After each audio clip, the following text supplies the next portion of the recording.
I'm eating. That's super professional start to the SitRep for today. It's 21st of December, 2022, which means we've got like, 10 days? 10 days to the end of 2022. Some folk will be saying, thank fuck that this year is over. Some folk will be saying, cool. All right, that was a year. And it was. That was the year that was. Maybe I should do a podcast on that. The year that was, 2022. But anyway, there's still stuff happening in the world, and obviously I haven't done a SitRep in a little bit, couple of days. Been distracted, I've got stuff going on here. I just sit on my ass waiting to do a SitRep. That's not what's going on in my life. All right, for those of you who haven't joined me before, the SitRep, the situation report, where I go through news stories that I've found interesting over the past couple of days, and we have a look at it from the perspective of prepping, making sure that we're better prepared human beings. The goal of this channel is exactly that, to help promote, to inspire, possibly even educate people on how to be more prepared human beings around the disaster emergency preparedness sphere, aka prepping. I think I stole that term directly, not prepping, but disaster preparedness, aka prepping, from one of my favorite channels on YouTube, which is City Prepping. Chris from City Prepping. If you haven't checked that one out, go check it out. Great channel. So yeah, it's about trying to get us more prepared, have a look at what's going on, which way the wind's blowing, I guess, from a news perspective. We're almost at Christmas. Actually exciting. There's something. But news is still happening. Still things happening around the world. And I want to start today, as always, by saying thank you to every single person who's listening and or watching this, whether it be on Instagram, on YouTube, or on the audio version on your podcast listening application. Thank you. Thanks for joining me. I appreciate it. And thank you for being you, who I would assume, listening to me, is some sort of preparedness-minded human being, is somebody who is pushing towards self-reliance, towards more resiliency as a human being, and towards self-responsibility, which is what I'm all about. All right, stop yammering. Let's get into it. New Zealand. There's a report coming out from New Zealand here. Friends and family members who question COVID-19 mandates, including mandatory vaccinations, should be reported to authorities as potential terrorists, the New Zealand government says. I always find this disturbing whenever the government's coming out and saying, hey, you need to dob in your own mates. Well, snitches get stitches, all right? And dibber-dobbers wear nappies. And I have changed quite a few pooey nappies in the past couple of days to inform myself that you don't want to be one of those people wearing nappies. You don't want to be the dibber-dobber. So yeah, I find this super disturbing when the government's coming out and saying, hey, we need to dob in our own people. At the end of the day, when it comes to authoritarianism governments, there's kind of two streams that they take. I think like the Chinese is one model where they're very top down, where they're trying to control their people from top down, but there's also the bottom up, which is more insidious and you don't see. We see heaps of this top down sort of stuff. The government, doing face tracking, looking into people's records, trying to track us more in different ways. I think it's abhorrent. I hate it. I hate the government. I hate the idea of the government having anything to do with our lives. The government does have a purpose, I believe, and it is not in individuals' lives, or as little as possible into individuals' lives. Now, the other form of authoritarianism that actually comes in is bottom up, where they sow seeds like this and they get people to actually do this. If I think about it, right, the amount of pressure that I would get to wear a mask or get it in the arm in the last 3 years, there was police presence, and I saw that around. I never got stopped by a police officer and said, hey, have you had a jab? Why aren't you wearing a mask? It was the people that I knew in my town. It was people, average Joes, who were like enforcing these laws for the government, even though they weren't laws, even though they were barely suggestions, really. They just were Scotty from marketing did quite a good marketing job for once and marketed these things as an enforceable offense. So you had to go do these things, otherwise you're a bad human being. And everyone jumped on it and enforced it themselves. We end up being our own worst enemies, as in the public. We end up being our own enforcers, our own screws, as in, if that term doesn't land for you, a screw is a nickname for a jail or correction facility worker, i.e. one of the security guards who works in a prison and looks after the inmates. So they're the people with power, the inmates are the people with not. They're the people who are quite often, well, not quite often, but can abuse that power too. So we become our own jailers, as it were. And this is a great example of that the New Zealand government here is allegedly coming out and saying, hey, you should dob in your neighbours. You should look out for your neighbours. Like, if I was in New Zealand right now, I don't know what to say, but this is akin to 1984. Terrifies me. Peter Rouse, good morning to you, says YouTube is skipping playing games again. No surprise. I did lead off. I even put it in the subject today. I think I mentioned something that I shouldn't have. So every time I do that, YouTube starts bugging up. Jacinta has lost. He says this is a very old story from months ago, but seems to be being pushed out there again. Yes, I don't know why this is being circulated again, but I would have thought that New Zealand government would be backing down from this sort of stuff, like a lot of other countries have been. But it appears from the outside that they're going the opposite way and pushing more into it. Like, hey, we need to enforce this stuff more. Jacinta has lost 90% of support in New Zealand. She's getting desperate now. Just threw out all the fines from lockdowns. Yeah, they did that.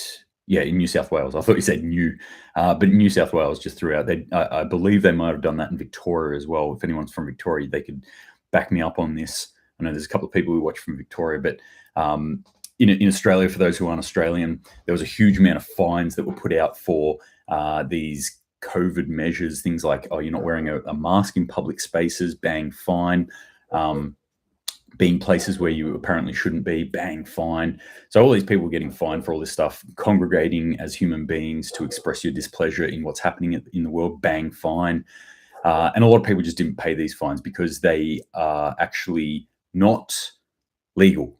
So the police were enforcing these things and handing out fines for something that was not law. It was not breaking the law in order to do it in the technical sense. It was under emergency measures and stuff like this. So anyway, I saw some statistic that 80 to 90% of people never paid these fines anyway. They just said, okay, I've got a fine, I'm not paying it. And they just threw them all out recently, which is a bit of a win, I think. Also, like, there's a much deeper, I'm sort of like hitting on the edge of the coal mine of this one, where we can go very, very deep into this, and I can start talking about what's happened to our police force when the police force are enforcing these sorts of fines when they should know. They're like, a police officer should be the font of knowledge when it comes to law. They should know that this was not something that could be enforced at this point. Anyway, Janufi, morning to you, says, same policy in China, they get extra credits for snitching out on their neighbors. Yes, and that's what I was talking about at the start here, that we often see from the outside, the very much top-down authoritarianism coming in, like cameras and tracking and all that sort of stuff coming from the Chinese government. But it's the insidious side, where they kind of made it part of the culture to dob in your neighbor, your friends, your family, whoever it was. And it's easy for us to point the finger at China, but our nations, i.e. right here, do exactly the same thing. And quite often we look at the world from an us and them kind of perspective, and everything that we can do gets kind of a bit rose-tinted glasses. Like, we're like, oh yeah, well, we do this, but we do it in the name of democracy and like saving people. China's just bad. No, it's all bad. We're all doing the same thing. And I say we all, as in the governments, are all doing the same thing. And it all needs to be highlighted, I believe, and warned about. This is the sort of thing we shouldn't be doing. Aussies and New Zealanders, we should be helping each other out. and if anything, helping hide these people from these authoritarian governments, not dogging them in. I'll just jump to another story outside this part of the world now, because it's kind of linked to this. Where is it? This was actually put out by the Associated Press, the AP, which is quite, a large news agency. Maybe the largest AP could be. I'm not sure. It's up there anyway. They've reported this story here, which is, I mean, to the people here who are listening, who are watching me, I'm assuming that this would be such a moment. But the important part here is that it's AP putting this story out. Okay, this is mainstream media, the mainstream media. COVID-19 tools used to expand global surveillance. From Beijing to Jerusalem to Hyderabad, India, the Associated Press has found that authorities used COVID-19 technologies and data to halt travel for activists and ordinary people and link people's health information to other surveillance and law enforcement tools. Like, no shit. Like, everyone who had a couple of brain cells in their head could see this coming a mile away at the start of this whole pandemic. But like I said, the important thing here is that the Associated Press is putting this out. I don't think this is going to get taken on by the average Joe and Janes in our societies. They're still going to look at this sort of stuff and go like, okay, whatever. But what does that mean? It doesn't mean anything. It just makes things more convenient, really, for us.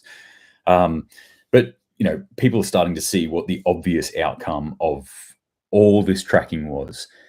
And if you're one of those tinfoil hat folk out there who was screaming right at the start that this is what's going to happen and we're moving towards a social credit system, then feel free from me to give yourself a little pat on the back. Correct, you nailed it. Right. This one is about the world going extinct, that we're going to get wiped off the face of the earth. So it's a little bit doom and gloom. It's interesting for me because it's coming out of Australia. It's an Australian scientist who did this, or Australian scientific group that was working with a supercomputer. Supercomputer predicts Earth could face a mass extinction by 2100.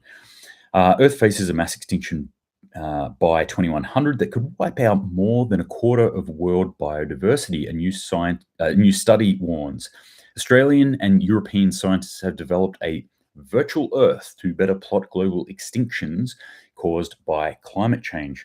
So we can categorize this one under a few things. We can say this is more climate change alarmism going on. Obviously, the story jumps off the shelf and into my face because it says, mass extinction 2100. And I'm always interested in these apocalyptic type events. I don't necessarily think that any of them are true. That will come to fruition. I think here, the big thing here is, for me, that they said a quarter of biodiversity could be wiped out. And I kind of feel like that's more of a realistic target, really. Actually, when you're looking at these sort of doomsday events, we tend to think of like all life on Earth wiped out or something like that. A quarter, I think, well, that's kind of doable, and I think we're tracking towards that anyway, really. But it's interesting stuff. I'm not going to delve into it too much, but it does paint a grim picture. The other thing, one of the main reasons I want to point this one out is because of this. It's the climate change alarmism. This is the kind of stuff that's getting thrown out in front of people. This is kind of fear that people are eating each and every day, really. And, when I talk about those Just Stop Oil protests, which I didn't snap a picture of it, but there was another crazy one that's been going on recently that they've started switching and attacking farmers now, of all things. But, and you can kind of sit there and go what is going on with these people? Contextually, I think it's good to sit contextually when we're looking at when we're reading news stories and stuff like that, and go, what's the context that these people are sitting in? I do these funny things where I go, it's, what WTF is going on here? When we understand what actually motivates human beings from a psychological perspective, we can look at how fear works on human beings. And I think this sort of stuff, and remember that people are eating this sort of stuff with their breakfast, with their, gluten-filled Wheaties or whatever, covered in sugar.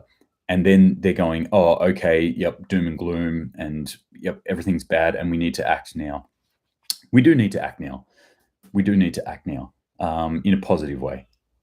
Start a garden. I think that's probably the most positive thing that we could do as human beings right now, is starting to take control of our own food situation. Baby crying in the background. Sorry, things calm down. Okay, Japan. Let's jump over to Japan for a second, because I think this is yet another one of those geopolitical flashpoints. Watching what Japan does, I think Japan's a much bigger player than people maybe want to give credit to. It's easy to look at Japan, just say you lost World War II, you've had no army since then, and that is true. They've been defended by the US and the US power for a long time now, but that's starting to change. Also, Japan has had a navy. Okay, under the guidance of the US, Japan actually has a rather large navy that's going on. They've got the ability to exert themselves in that naval sort of sense. Japan is really stuck at this geopolitical nexus point. There's Russia there that they're in almost direct conflict with. There's North-South Korea that they are involved with. There's Taiwan that they are involved with. So there's a lot going on there. I think akin to Australia, US looks at Japan as a forward operating base or an extension of US power within this region. Even though Japan technically is, much further north than us, but it's over this side of the world. I'm painting the picture of closer to China. Okay, that's what US is mainly concerned with at the moment, I think anyway. So, you can see the loosening now of the US going, okay, we've held it over you for a long time now, but now it's time for you guys to start building up your own forces. And they've done that. They've just dropped a cool $320 billion military buildup, which sounds quite large. And it's large, but on the scale of military buildups, I've seen bigger, inflation adjusted, larger prices, but it is still important. It is still important there that we're watching what happens here. Japan, I mean, what I'm looking at is indicators. Again, everything that I throw out, there's just data points, okay? And it's not anything here is like, this is the thing. This means World War III is happening. This is just yet another drop in the ocean of data that we're looking at and going, now Japan is rapidly throwing money into their military capabilities. Interesting stuff, I think, because it's pointing to what they're feeling, what they're looking at. I do have another story on this somewhere. Got so many.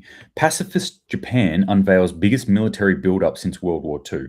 So you can see the size of, again, like I was saying, they haven't been able to build up their military since World War II. So that's a bit of a stupid headline there. But it's true. This is what's happening.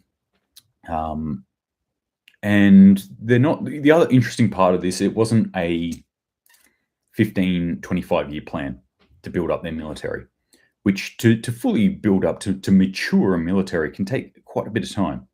Okay, that's a long time period that you're looking at to build up a fully functional military, even just a unit within a military, but army or force, I should say. They're planning 5 years. So 5 years in military terms is pretty quick for a nation to build up their military force. Interesting, methinks. Keep our eyes on that one. All right, what else have we got here? There's some pretty disturbing stuff coming out of Peru at the moment. I talked about this on my last SitRep, so I just wanted to touch base with it again. That I said, it looks like they have allowed the possibility for military to be deployed now, because they've said it's an emergency, declared it an emergency. So they've given extra powers to their policing force, and they're pushing military, or have the ability to push military out onto the streets to help them too. Looks like that it's not just the ability to, they have, and some of the video that I'm watching, it's unconfirmed, but what I'm seeing is military, camouflage dressed, what appear to be soldiers, firing weapons that appear to be live round ammunition into crowds of people. So that's a pretty big jump up. That escalated fast. Peter Rouse says, I wonder if I can use my ballistic helmet to replace my tinfoil hat. I think that's a great idea. It's probably very wise. And also says, they obviously been building up behind closed doors to be able to do it in 5 years. Yes, I did kind of mention that like they do have a naval capability, and under the control of the US, they've been building their self-defense force, and they've been more interactive with their self-defense force outside of Japan, because that's the key point, right? A defense force can get deployed. They said after World War II, you can only have a self-defense force. You can have it on your nation. They can't go anywhere. But they are going to places. They are doing exercises with other countries, and they are actually even going on deployments, not in a warfighting role. That was one of the key points. But they have been building up this capability for a while. I'm talking about Japan, by the way. Okay, let's jump back to Australia now. I got sent this one from someone, and I thought it was super interesting. Coles, which is one of our two major supermarkets. So in Australia, you've got Coles and Woolworths for my foreign friends here who are watching this. Kind of market dominance in that sort of Walmart kind of way if you're in North America. Maybe Tesco-esque if you're UK. Maybe, I'm not really sure what else is out there, but Coles and Woolworths, a big one. Coles has come out and said they're putting a limit on frozen potato chips. It was kind of a left field one. Anytime there's any sort of limits in supermarkets, especially when it's around food, though, I like jump on it. I'm like, whoa, what is this about? A major supermarket chain has opted to restrict the sale of a popular item in freezers across the nation due to a troubling supply shortage. Coles has imposed a nationwide temporary purchase limit on frozen potato chips, restricting customers to only 2 items as the retailer battles potato supply issues. Due to supply issues of frozen potato chips, we have introduced a temporary purchase limit to 2 items per transaction. That's their official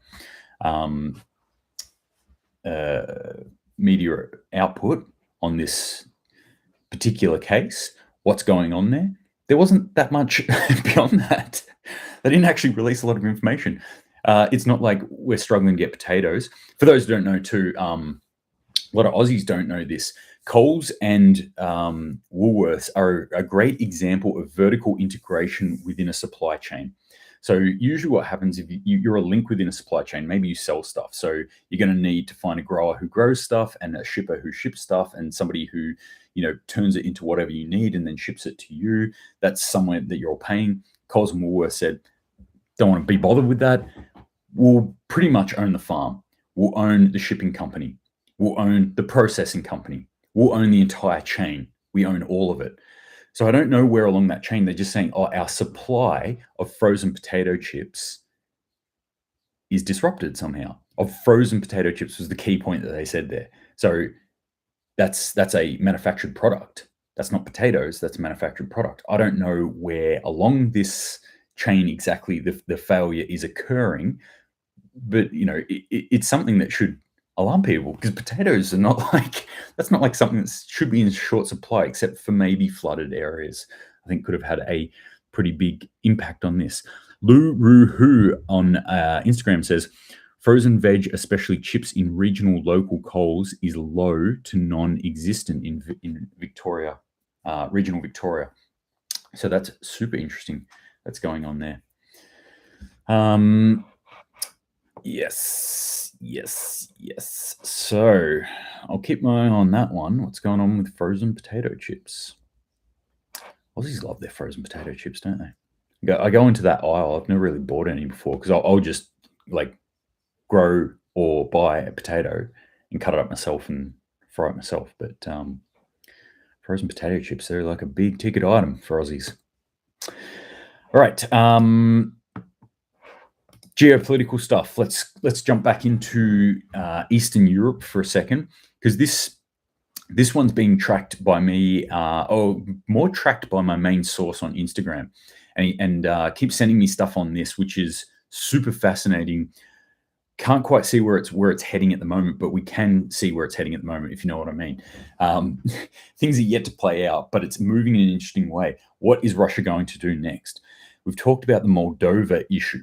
Moldova is, for those who don't know, right up against Ukraine. There is a sliver, I guess you could describe it, Transnistria, which has been contested and conflicted and has had Russian influence within it. So inside Moldova, up against that Ukrainian border. Moldova, I talked about this maybe last or the one before SitRep, that Moldova is, coming out and admitting a few things like, hey, we don't think we're going to be able to defend ourselves against Russia. And I know from a lot of Western sources, from other stuff, comments and things that I was reading at, they were like, Moldova? Where's that? Or Russia, Moldova? Why would they want Moldova? It's kind of like news to a lot of people. It's like, no, of course they would, because this encapsulates Ukraine. Also, side note, just from other stuff that I've read on natural gas, and that allegedly one of the world's largest natural gas reserves has been found. And if you look at the sort of area that it's found in, it's pretty much southern Ukraine, into Russia a little bit, but southern Ukraine, around Crimea, and then a little bit even into Moldova.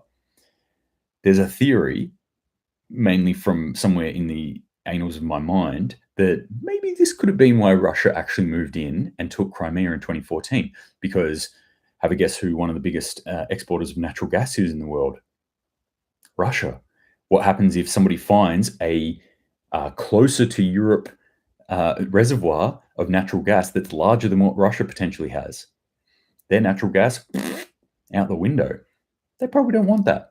Might be a reason you might kind of come in and hold an area, especially if that natural gas was sitting in and around an ocean area or a sea. International sea laws being what they are, or boundaries being what they are, if Crimea is Russian, it gives them access to all that area around there. If that southern part of Ukraine is Russian, it gives them access to all that area up there.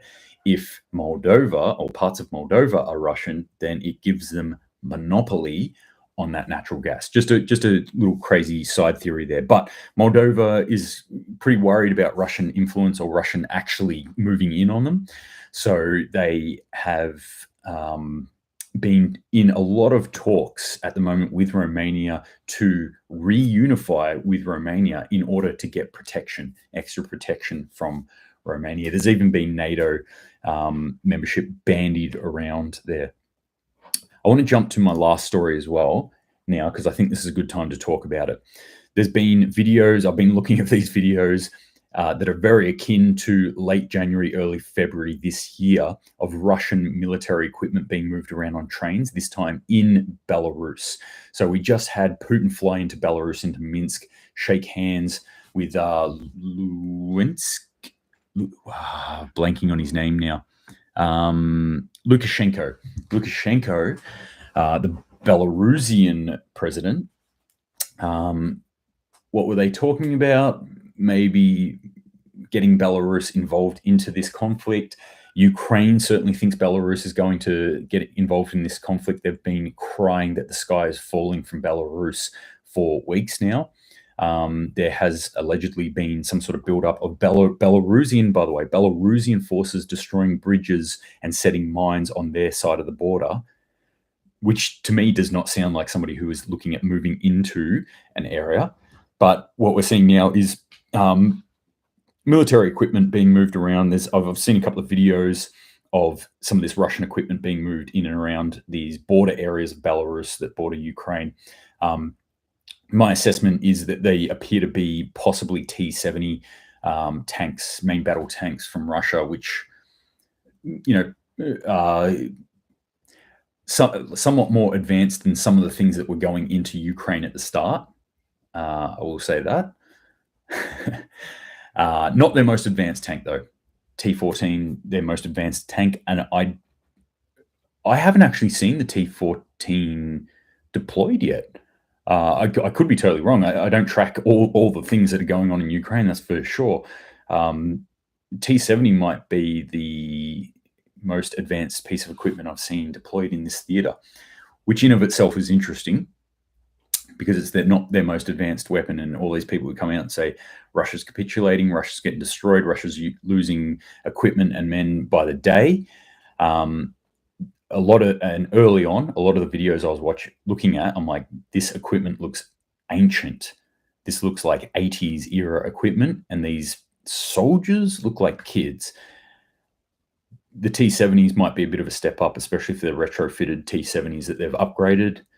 Anyway, that's a total side point. I don't know. I don't know why I'm talking main battle tanks with you today, but that's what I was into this morning.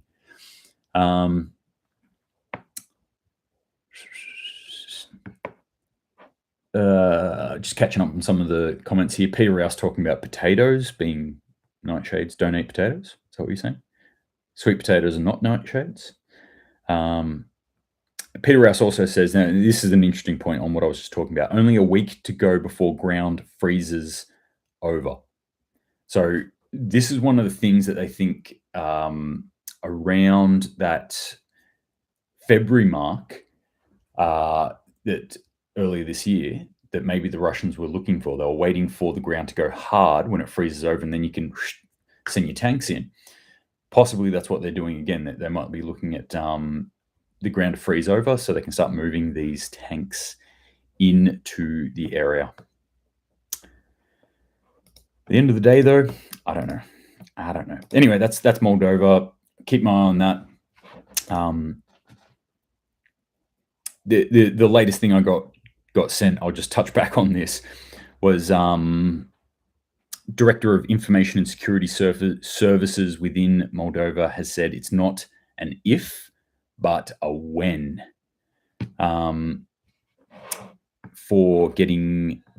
the question is not whether the Russian Federation will make a new offensive towards the territory of the Republic of Moldova, but when this will happen. Either at the beginning of this year, I find this a bit funny, either at the beginning of the year, January, February, or later, March, April. Okay, that gives us a kind of ballpark. 1/3 of the year, at some stage, they're going to attack.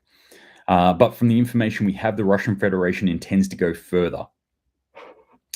With the aim of creating a junction with the Transnistrian region, which is further north. So they're going to come in probably from the Black Sea sort of side and come up to Transnistria. Don't know why I can't get that right today. Which is the territory of the Republic of Moldova. And then with clarity, we can say that, yes, they intend to get here to connect. What will follow next, their intentions in relation to Chisinau, which is the capital, we can discuss, but this is a real and very high risk.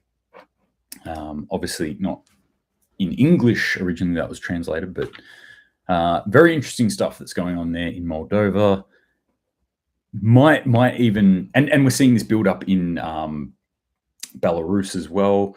A lot of people have been talking about this Belarusian build up just being a feint to kind of distract people because it is close to Kiev and people are going to get on edge and sort of NATO and Ukraine will focus there. And then Russians are actually just going to start encircling Ukraine from down the bottom and moving into Moldova. Who knows? But interesting times, keeping eyes on that situation. 6.4 earthquake has struck Northern California. Nothing new there, but just your daily reminder from me that weather and geological effects on the earth are real and present danger. Natural disasters are a danger all the time. It doesn't require some other geopolitical situation that can happen like that. And it's something that we should prepare for as a preparedness-minded person, a disaster emergency preparedness-minded person. That is something that you should put into your plans whenever you're thinking about this. Right, I am prepared for a bushfire. I am prepared for a flood. I am prepared for an earthquake or a tornado or a massive storm or whatever it is in your area that you assess as a high likelihood threat. That's something you should prepare for. Let me talk about EVs because you know I love EVs. I've mentioned this before. I own a Toyota, right, and I find it very interesting that a lot of there's entire car companies who are just EVs coming out, very popular. And so a lot of other major car companies have put out a version of an EV. And I look at Toyota and I go, they seem really sluggish on this to me, like really sluggish. They don't seem to be pushing that hard into EV. Why aren't they releasing the EV Hilux or the EV Land Cruiser? Even though there are retrofitted EV Land Cruisers that exist right now. Why isn't Toyota doing them? They're retrofitted by another company. The Toyota president, whose last name is Toyoda with a D. Can someone explain that to me? Anyway, Toyoda said he represented a silent majority of the auto industry people who are questioning whether electric vehicles should be pursued exclusively as the future of cars. This makes total sense to me. This sounds like, to me, a sane person standing up and saying, hey, I get it, all right? Internal combustion engines, diesel, petrol fuel, yep, we know known bad, okay? There's bad things with them, but should we just be putting our blinders on and going bang into this one technology here? Can we just pump the brakes, mind the pun, on this and go, maybe we should be diversifying what we're doing? Reading that, I'm like, that actually makes more sense now that I look at Toyota's offerings of vehicles. That makes more sense to me. And the fact that somebody's coming out and saying, hey, we're a silent majority, that also makes sense to me. I think there's a lot of people out there who are kind of like, haven't bought into the propaganda of EV and just gone like, oh yeah, we'll all drive EVs and then the planet's saved, because the maths does not add up to that. All you have to do is look at what we need to mine out of the ground in order to build one of those batteries. Just the battery. I'm not talking about anything else yet. Just the battery alone for an EV, and you can start to say, okay, this doesn't make a lot of sense at the end of the day if we're doing it from the perspective of saving the Earth, climate change, catastrophe, blah blah blah. So I think that's good news. I'm going to put it in the good news pile for today. All right, more bad news. EU member states agree details on the world's first carbon tax. I've talked about this one a couple of times. I don't like it. I think it's very atlas shrugged. They're going, hey, we're going to tax anything that has a carbon footprint, anything that has this huge carbon footprint. We're going to make people pay for their carbon. Cool, yeah, I get it. Let's save the Earth doing that. If you're telling people, look, we need your aluminium, but we're also going to make you pay for making that aluminium, people are just going to be like, what? Who actually has to pay that money? That's what I like to ask. I'm like, who pays that money? Is it the consumer? Is it the country? Is it the miners? Okay, maybe it's the mining companies that are going to have to pay for this. All right, where are the mines? Well, none of the mines are in Europe. None of the mines are in developed countries a lot of the time. They're in poorer countries. So who's going to have to pay? Poorer countries. And why are they doing it? So the richer countries can feel better about themselves and sleep at night and get more money. Just that's a coincidence, though, because we're doing it to save the planet. That's what this tax is about, right? It's not about us getting more money. That's just the way it works out. I'm sorry. Yeah. Anyway, it's gonna bring industries to a grinding halt. That's what the net effect is going to be on this. Peter Rouse says, like the logic they used to ban paper bags to replace with plastic bags. Yes, in the I want to say late 80s, early 90s, there's a big push for that. Last one's about ISIS. I don't really want to talk about ISIS to finish off, so I'm just going to cut it there. No, I will talk about this because it is interesting. It's a microcosm of something that's happening in the world at the moment. ISIS is on the move again. They're perpetrating attacks mainly in northern Iraq at the moment. So there's been a number of terrorist attacks within northern Iraq that ISIS put their hands up and said, that was me. Why is that important, right? It's easy for us to just go like, Iraq, Middle East, whatever. don't care about it. No, this is a symptom of a deeper problem that's going on at the moment. There's so much shit going on in the world. There's so much focus being pulled into Ukraine and into like whatever circus show shit's going on in the US or wherever at the moment, on food prices, on petrol prices, that we can start to see the rise of actors who find advantageous timing. And that's what this is. I fully believe that if there was a few other factors that weren't involved in the world right now, that ISIS wouldn't be able to do this. They wouldn't be able to perpetrate these attacks. But the guard dogs of the world, their eyes are distracted. Their eyes are looking somewhere else right now. ISIS, I just want to say this because I've been in this area of the world and I've seen the effect of what these people do, are bad. I cannot stress that enough. I don't care that it is their religious belief that's driving it. They are bad human beings. This is evil. All right, this is a form of evil. There are many forms of evil. There are some that we even involve ourselves in, but these people are bad. And allowing them to proliferate again and to act with almost without impunity, like just do whatever they want. Okay, there's no consequences almost to what they're doing, right? There are consequences, but compared to what the consequences have been for the previous 5 years, it's almost nothing. So this is the sort of stuff. This is the rise of violent behavior that I've been talking about, and it manifests in many different ways because people have the advantage to do it now because we're distracted by other things.